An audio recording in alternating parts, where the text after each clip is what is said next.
আমি মনে করি ডক্টর জাহিদ সাহেবকে অপমান করে নাই, গোটা বাংলাদেশকে অপমান করা হয়েছে।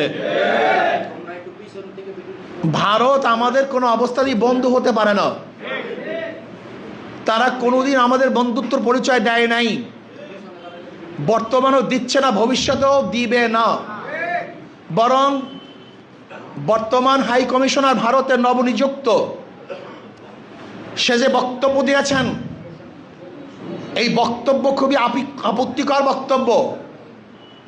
এই বক্তব্য খুবই মারাত্মক বক্তব্য। এই বক্তব্য দেশের স্বাধীনতার বিরোধী বক্তব্য। আমি মনে করি বাংলাদেশ সরকারকে অবশ্যই ওনাকে ডেকে ব্যাখ্যা চাওয়া হোক।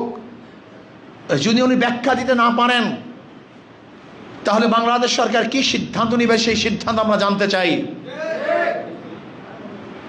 জাহিদ সাহেব জীবনভর বাম ধারার রাজনীতি করেছেন। উনি ভেবেছেন ভারত তার আপন রাষ্ট্র, ভারত তাকে শ্রদ্ধা করবে, সম্মান করবে। কিন্তু ভারত তাকে অপমান করেছে, সম্মান শ্রদ্ধা করে নাই। এর জন্য বাংলাদেশ সরকারের উচিত এর ব্যাপারে পদক্ষেপ গ্রহণ করা।